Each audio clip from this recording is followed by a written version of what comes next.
Hello, my wonderful followers. I want to start by apologizing for my absence over the last few days. I had a bit of an accident and was recovering from some injuries, but I'm feeling much better now, and I'm so happy to be back. Thank you for sticking with me. I promise I'll be back to my regular schedule with new stories for you every weekday. Now, let's dive back into our story. In our last episode, we saw Xue Tao channel her heartbreak into a legacy of creativity. Her beautiful rose-colored paper traveled across the empire, and her poetry echoed through palaces and along riverbanks. But as we all know, fame can be a tricky thing. Where admiration blossoms, the thorny weeds of envy are never far behind. And soon, whispers of Xue Tao's name, both good and bad, would reach the very heart of the empire, the imperial court. The year was bright with the full bloom of spring. In the lush gardens of Chengdu, flower petals drifted down like soft-colored rain.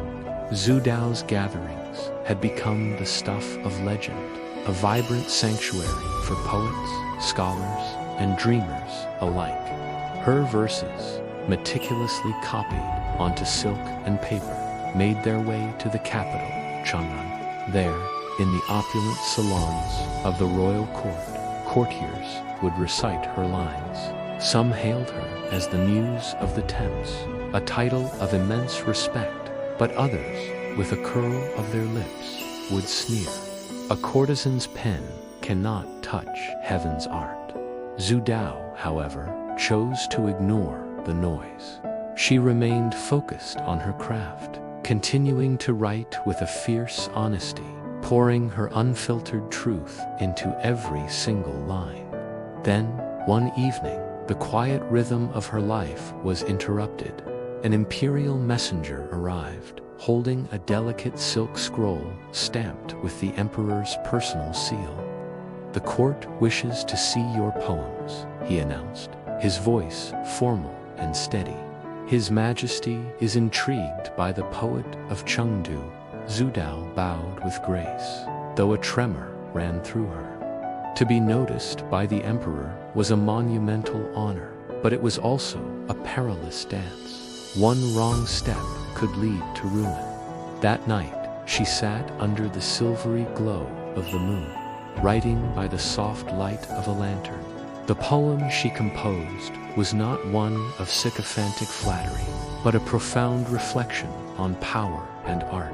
It read, "The moon above shines for all, beneath it, not only for kings, not only for men. A river flows, whether watched or not. Its song belongs to those who listen." Weeks crawled by, filled with a tense silence. Finally, a response arrived from the capital.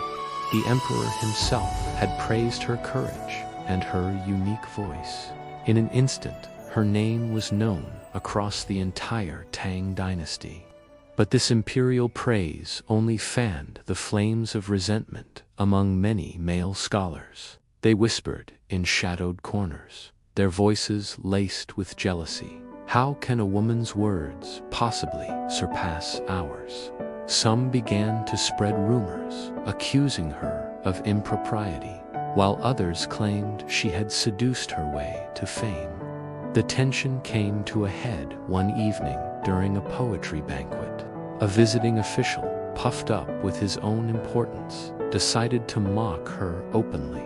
"They say your poems are lovely," he drawled, a smirk playing on his lips, "perhaps because men find you so." The room fell into a sudden, uncomfortable silence. All eyes turned to Xue Tao. She simply lifted her cup, her composure unshaken, her eyes glimmering like the surface of the wine within. "If beauty were enough, sir," she replied calmly, her voice cutting through the quiet, "you would have been a poet by now." A wave of laughter erupted, breaking the tension, and the official's face turned a deep shade of crimson. Behind the witty retort, however, lay a hard-learned lesson. Xue Tao had discovered she must defend herself, not with anger, but with the sharp blade of her intellect. Still, the whispers didn't cease.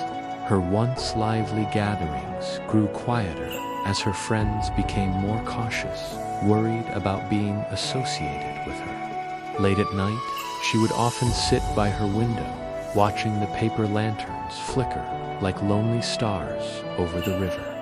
"Is this the price of being seen?" she murmured into the darkness. She thought of Yuan Zun, of the beautiful paper she had created, of the countless words she had gifted to the world.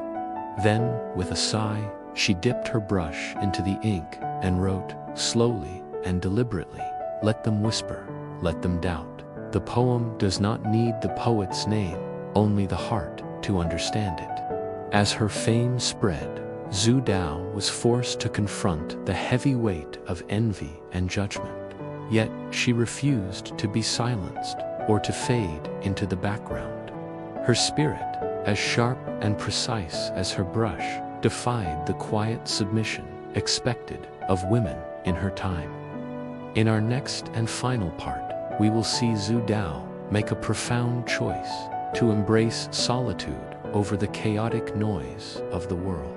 She will seek and find peace, not in the fleeting glow of fame, but in the eternal, unshakable truth of her poetry. Thank you so much for joining me on this journey.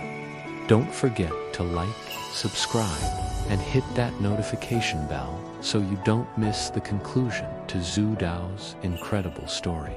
See you next time.